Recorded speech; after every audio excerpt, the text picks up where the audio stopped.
Alright, so football is back, but to be more specific, the Premier League is back. And in match week 1, we witnessed Mitrovic absolutely terrorize Liverpool to earn themselves a draw. Tottenham get off to a flying start versus Southampton. Bournemouth getting their first win back into the Premier League. Sterling already finding himself in some weird situations. Nunes and Haaland already making their mark onto the Premier League. And last but not least, Messi United being typical Manchester United.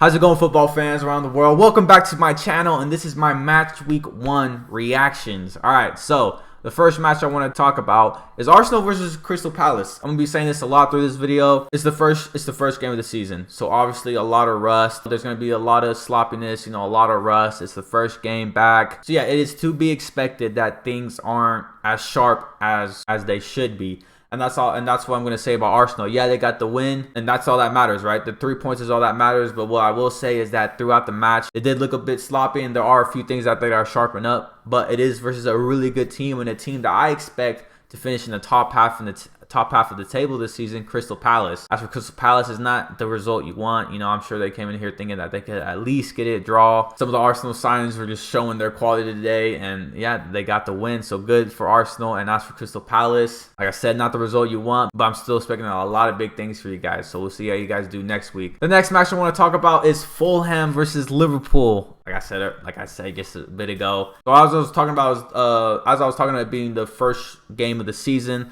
Liverpool were one of those teams that just weren't as sharp as we typically see. And like I said, it's to be expected. It's match week 1.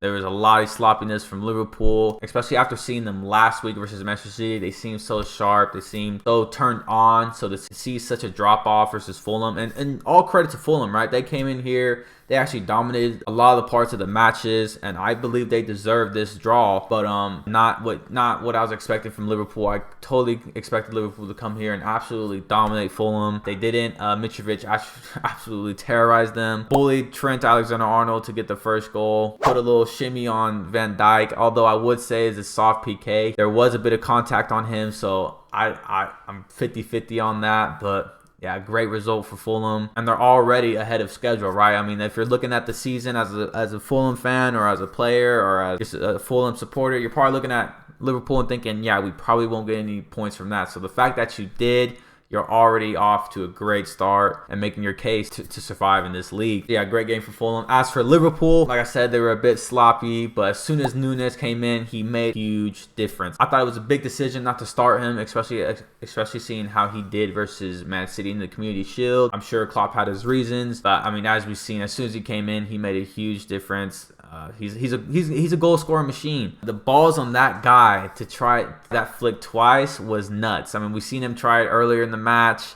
The goalkeeper was pretty close to him, so it would have been really hard for him to score from that angle. But the fact that he tried it was nuts, and the fact that he tried it again was even more nuts. Like, if you were to miss that one because you did that, I'm sure a lot of your teammates would be looking at you like, really? Like, you tried it earlier and it didn't work, but he got it absolutely spot on.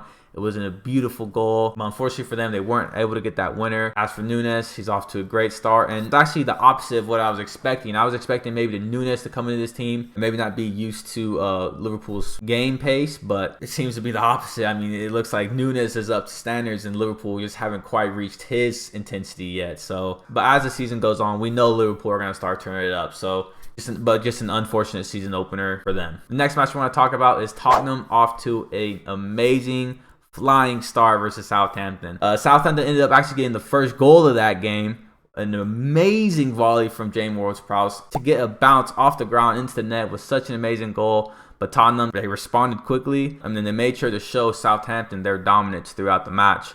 I mean, after they got that first goal, more and more just came. Yes, the Southampton are one of those teams that are known to be one of those teams that let matches get away from them. And that's definitely what happened here in this fixture. But Tottenham just looked so sharp. Every time they went forward and attacked, they just looked like they were going to score. And they're definitely going to be a problem this year. Like as I predicted, I believe this could be the year that they end their trophy drought. And they're showing it here that potentially be some title contenders if they carry on this speed. But as we know, it is Tottenham, so I don't want to I don't want to hype them up too much. All I will say is that they're off to a great start. On to the next match. Next fixture I want to talk about is Bournemouth versus Aston Villa. A lot of my own friends and a lot of people I know kind of looked at me weird when I predict Villa to be 14th place this year. I believe that's around the area that they got last season. But some of them were like, "Yo, Steven Gerrard, full season with Villa, with the new signings that they have, they're gonna be a lot better." And I know it's just one match, so I'm not gonna get too crazy here and say that that Villa are for sure going to flop this year. It is pretty telling just seeing how poor Villa can be. This is why I have them being so low this year, is because look, yes, they do have a good team, but they're a lot like last year. There was just so many matches that they just performed so very, very poor. And like last season, in a lot of games, they just seem to be very, very off. And as today, they were very, very off. I predicted them to be dead last this year, so for them to come out match week 1 and get a 2-0 result versus Villa, it's honestly very, very shocking for me. I was not expecting that. But yeah, for Bournemouth, great result, but for Villa, it's a very, very worrying result. For the next match I want to get into, I'll briefly talk about Chelsea. Honestly, I don't think there's not really much to talk about. Defensively, they look solid. They added Koulibaly, a huge signing. But going forward, they seem to struggle a bit. I thought Everton did actually very well to keep the pace with them and actually battle very hard versus them. But towards the end of that first half, they ended up getting a PK. Jorginho from the spot, rarely misses. And other than that, there really wasn't much after that. It was pretty much back and forth. The biggest thing that stood out to me in that match was that weird position that Sterling caught himself into. I mean, that was sus. The next match I want to talk about is, let's go with Messi United versus Brighton. For this fixture, it's just typical Messi United, isn't it? They're very, very poor. You could see the disappointment in Cristiano Ronaldo and Ten Hag throughout the match. The same problems that they had last year are the exact same problems that they have this year. Midfield, very, very poor. As Ten Hag said, it was very unnecessary, the mistakes that they were making. Going forward, Bruno, Rashford just aren't the players that a lot of people think that they are. I mean, I still believe Bruno has a lot of quality in him, and I think that if you can get him going, that he can be a very big player. But as for Rashford, I've been saying it for a while now. I just don't think he's the player that everybody thought he was going to be. I don't know what it is. He obviously had some quality, but we just haven't seen it in so long. I doubt that we're going to see him get much better than what he is right now. But we're going forward, there's a lot of problems. Cristiano Ronaldo didn't get on until the second half. Sancho, obviously he has some quality. He's obviously one of those players that's going to have good moments throughout the season, but it's not going to be enough. So for Man United, it's pretty evident. If they put more trust in the Ten Hag and they let Ten Hag run things and make the signings that he needs and that he wants, then maybe Manchester United may have some hope. But if they're going to stick with basically the same team that they had last year, then they're obviously not going to get anything out of the season, right? Like Cristiano can't save him. Jadon Sancho can't save him. Christian Eriksen's not going to save him. Martinez is not going to save him. They need some drastic changes, and they need to get rid of a lot of players in that team, and they just don't seem to be doing it. So that's all I can really say for Man United. As for Brighton, they lost 2 of their biggest players on the team, and Potter still found a way to perform. Still got the players on that field to perform the way that he wants them to perform. And it's just very, very impressive for me. I'm very, very impressed with Brighton here. They had a great game. It was getting away from them a little bit towards the end, right? Like I thought they were giving the ball away too much. But for most of that part, they were the dominant team. They really didn't let Man United create any chances. And they actually scored all 3 goals, right? Manchester United's own first goal of the season was from a Brighton player. Yeah, great start for Brighton. I predicted them to be in the top half. They're showing me every reason why they will still perform the way they performed last season. So great stuff for Brighton. Very impressive. Now into the last and final fixture of match week 1. My Citizens versus the Hammers. Manchester City ended up winning that 2-0 and a brace for Haaland. Everybody was giving him stick last week versus Liverpool, but I never doubted him. I knew Haaland was going to get goals.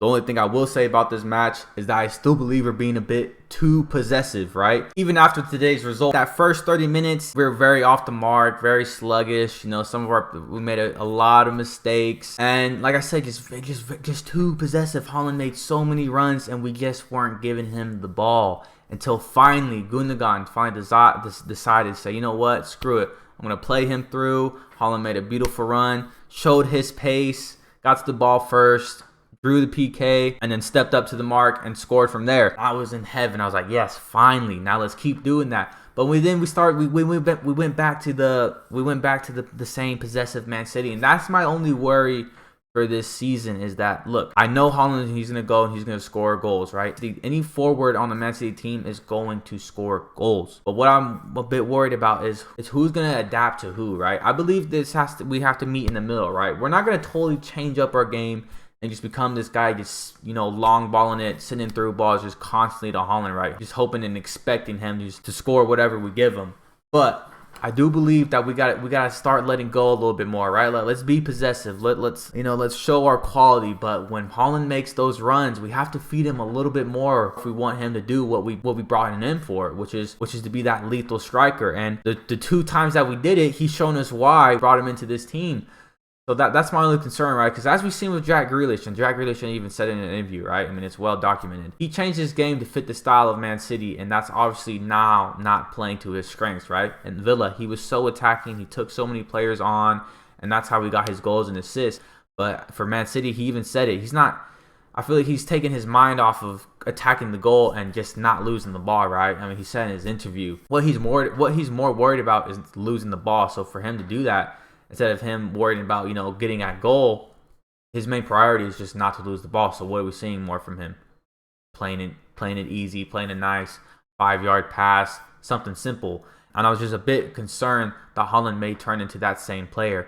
He proved to us that he's still that lethal striker. He still has a nose for goal, and that's all I'm excited for, right? And that's all we can ask for, right? Is just for that. He got his brace. Super happy. The perfect start, right? Like I said, it is the first game, so I'm not expecting things to be up to 100% quite yet. But going forward, I do want to see us, play Haaland more, be a little bit more direct to goal. But yeah, other than that, it's a great start, perfect start, and I'm just happy that the Premier League is back, baby. I'm so psyched. This is the favorite. I mean, these are the best moments of my life. Football is everything to me. But other than that, please let me know in the comments down below what you guys think. But yeah, this is gonna be a reoccurring series here. After each match week, I'm just gonna give my reactions to it. Go out through the best moments throughout the weekend, best games, yada yada yada, and yeah, that's it. So other than that, please like this video. Let me know in the comments down below what you guys think. And even if I didn't cover your team today, if you have something to say, let me know. Just because I didn't talk about it doesn't mean I didn't watch it or pay attention to it. I just didn't mention it in today's video. Yeah, other than that, please like, subscribe, and I'll see you guys soon.